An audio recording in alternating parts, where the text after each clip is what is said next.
বাংলাদেশে সংখ্যালঘুদের ওপর সহিংসতা এড়িয়ে যাওয়ার সুযোগ নেই বলছে Bharat. We condemn the recent gruesome killing of a Hindu youth in Mymensingh.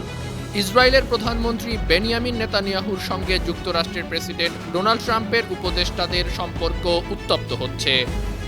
2030 সালের মধ্যে 15 লাখেরও বেশি অতিরিক্ত কর্মী নিবে আরব আমিরাত ও সৌদি আরব। 3 দিন আলোচনার পর নতুন যুদ্ধবিরতিতে রাজি হয়েছে থাইল্যান্ড ও কম্বোডিয়া, কার্যকর আজ থেকেই।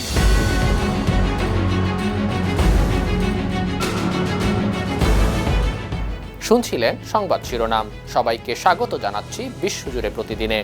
বিশ্বের বিভিন্ন প্রান্তের সবশেষ তথ্য জানাতে আপনাদের সঙ্গে আছি আমি ইকবাল মাহমুদ অনিক।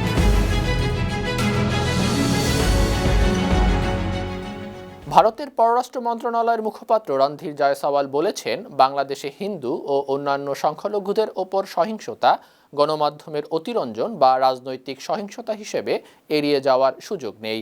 জয়সওয়াল শুক্রবার ব্রিফিংয়ে বলেন, সংখ্যালঘুদের বিষয়ে চরমপন্থীদের লাগাতার সহিংসতা গভীর উদ্বেগের বিষয়। তিনি ময়মনসিংহে এক ব্যক্তিকে হত্যার নিন্দা জানিয়ে দ্রুত বিচার প্রত্যাশা করেন। জয়সওয়াল আরও উল্লেখ করেন, অন্তর্বর্তী সরকারের আমলে সংখ্যালঘুদের বিষয়ে বাংলাদেশে 2900টিরও বেশি সহিংসতার ঘটনা নথিভুক্ত হয়েছে। বাংলাদেশের আগামী নির্বাচন সম্পর্কে তিনি বলেন, অবাধ ও সুষ্ঠু নির্বাচনকে ভারত সমর্থন করে। রাশিয়া ইউক্রেন যুদ্ধ থামাতে প্রেসিডেন্ট ডোনাল্ড ট্রাম্প কার্যকর ভূমিকা নিতে ব্যর্থ হওয়ায় হতাশ ইউরোপের নেতারা। এখন ইউরোপ নিজেই পদক্ষেপ নিচ্ছে। জার্মান চ্যান্সেলর ফ্রিডরিক মের্জ ইউরোপের নতুন নেতা হিসেবে আত্মপ্রকাশ করেছেন। আগস্টে গঠিত জাতীয় নিরাপত্তা পরিষদের নেতৃত্ব নেয়া ফ্রিডরিক ইউরোপের প্রতিরক্ষা ও ইউক্রেন শান্তি আলোচনায় সক্রিয় ভূমিকা পালন করছেন। ডিসেম্বর মাসে ফ্রিডরিকের উদ্যোগে ইউরোপের দেশগুলো রাশিয়ার জব্দ করা ইউরোক্লিয়ার সম্পদ থেকে ইউক্রেনকে 90 বিলিয়ন ইউরো ঋণ প্রদানের সিদ্ধান্ত নেয়। পাশাপাশি প্রতিরক্ষা বাহিনীকে শক্তিশালী করতে 2029 সালের মধ্যে 378 বিলিয়ন ইউরো বরাদ্দের পরিকল্পনা করেছে জার্মানি। ইসরায়েলের প্রধানমন্ত্রী বেনিয়ামিন নেতানিয়াহুর সঙ্গে যুক্তরাষ্ট্রের প্রেসিডেন্ট ডোনাল্ড ট্রাম্পের উপদেষ্টাদের সম্পর্ক ক্রমেই উত্তপ্ত হচ্ছে। ট্রাম্পের ঘনিষ্ঠ উপদেষ্টারা মনে করছেন, নেতানিয়াহু ইচ্ছাকৃতভাবে গাজা যুদ্ধবিরতি ও শান্তি প্রক্রিয়া ধীর করছে। তবে কিছু উপদেষ্টা নেতানিয়াহুর সঙ্গে তুলনামূলকভাবে ঘনিষ্ঠ থাকায় বিষয়টি নিয়ে মতবিরোধ রয়েছে। চুক্তির প্রথম ধাপে বন্দি বিনিময় ও যুদ্ধবিরতির অঙ্গীকার পূর্ণ হয়নি। দ্বিতীয় ধাপে গাজার পুনর্গঠন ও হামাসের নিরস্ত্রীকরণও কার্যকর হয়নি। এ কারণে 411 ফিলিস্তিনি নিহত হয়েছেন। উল্লেখ্য, 2023 সালের অক্টোবর থেকে চলমান সংঘর্ষে 71,000 ফিলিস্তিনি নিহত হয়েছেন। ইসরায়েলি আগ্রাসনের মধ্যে গাজা উপত্যকায় 500 ফিলিস্তিনি পবিত্র কুরআন শরীফ মুখস্থ করেছেন।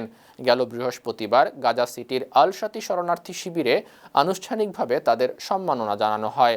স্থানীয় ধর্মীয় ও সামাজিক প্রতিষ্ঠানগুলোর উদ্যোগে আয়োজিত অনুষ্ঠানে কোরআনে হাফেজ, তাদের পরিবারের সদস্য, শিক্ষক ও বিশিষ্ট ব্যক্তিরা উপস্থিত ছিলেন। বক্তারা বলেন, কুরআন মুখস্থ করা কেবল ধর্মীয় অর্জন নয়, ফিলিস্তিনি পরিচয় ও সংস্কৃতি সংরক্ষণের প্রতিরোধের প্রতীক। অনুষ্ঠানে জানানো হয়, বিমান হামলা, বিদ্যুৎ ও পানি সংকট এবং নিরাপদ আশ্রয়ের অভাব থাকার পরও শিক্ষার্থীরা ক্ষতিগ্রস্ত বাড়ি, আশ্রয়কেন্দ্র ও অস্থায়ী শ্রেণীকক্ষে মোমবাতির আলোতে পড়াশোনা করেছেন। ইসলামাবাদে গেল শুক্রবার ইউএই রাষ্ট্রপতি শেখ মোহাম্মদ বিন জায়েদ আল নাহিয়ান পাকিস্তানি প্রধানমন্ত্রী শেহবাজ শরীফের সঙ্গে দ্বিপক্ষীয় বৈঠক করেছেন।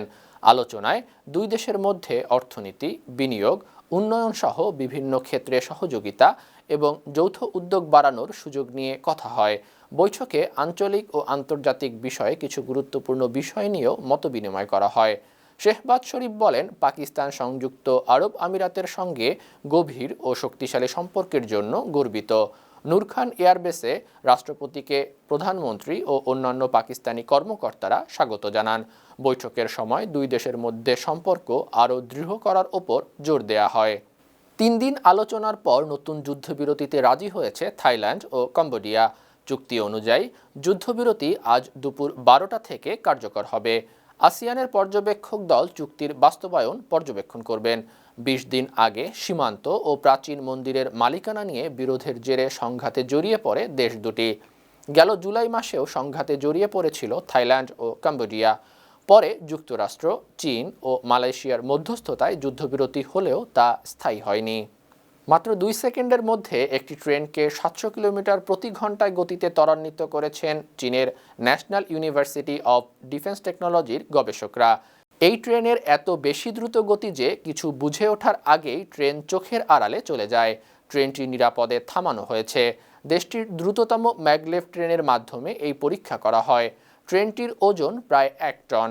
সাউথ চায়না মর্নিং পোস্ট বলছে, পরীক্ষায় এই গতি একটি নতুন বৈশ্বিক মানদণ্ড স্থাপন করেছে। এটিকে এখন পর্যন্ত বিশ্বের দ্রুততম সুপার কন্ডাক্টিং বৈদ্যুতিক ম্যাগলেভ ট্রেন বলা যায়।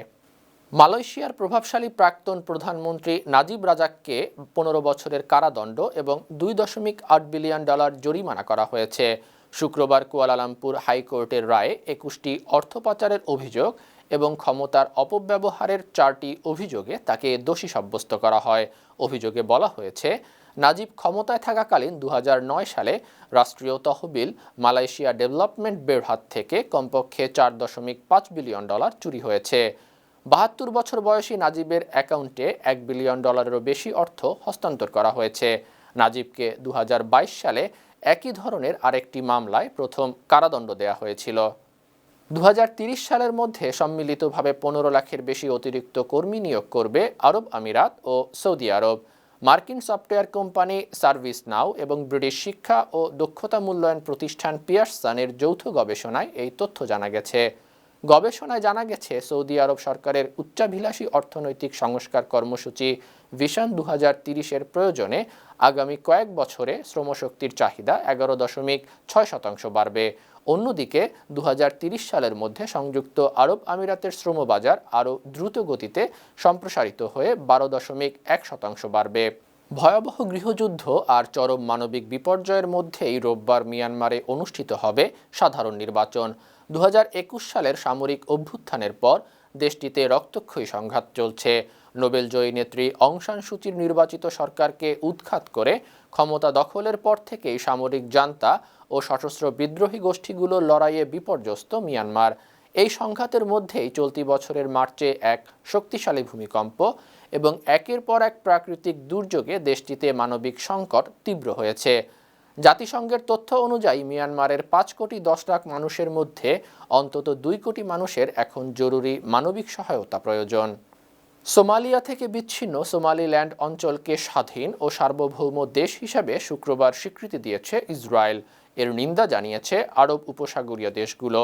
সৌদি আরব সরকার বলেছে, ইসরায়েলের এ পদক্ষেপ বিচ্ছিন্নতাবাদী পদক্ষেপকে প্রতিষ্ঠা করেছে। সোমালিল্যান্ডকে ইসরায়েলের স্বীকৃতি প্রত্যাখ্যান করেছে ফিলিস্তিনও। মিশর জানিয়েছে, তারা এই পদক্ষেপের বিরোধিতা করতে অংশীদারদের সঙ্গে সমন্বয় করছে। কুয়েত সরকার বলেছে, এটি আন্তর্জাতিক আইন লঙ্ঘনকারী পদক্ষেপ। ইসরায়েলের এই পদক্ষেপকে রাষ্ট্রীয় সার্বভৌমত্ব এবং আন্তর্জাতিক আইনের স্পষ্ট লঙ্ঘন বলে নিন্দা জানিয়েছে ইরাক। 1991 সালে সোমালিয়া থেকে স্বাধীনতা ঘোষণা করেছিল সোমালিল্যান্ড।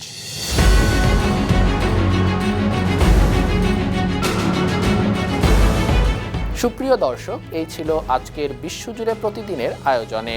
দেশ বিদেশের বিভিন্ন খবর নিয়ে আবারও আপনাদের সামনে হাজির হব। সেই পর্যন্ত ভালো থাকুন, সুস্থ থাকুন, বায়ান্ন টিভির সঙ্গেই থাকুন। ধন্যবাদ।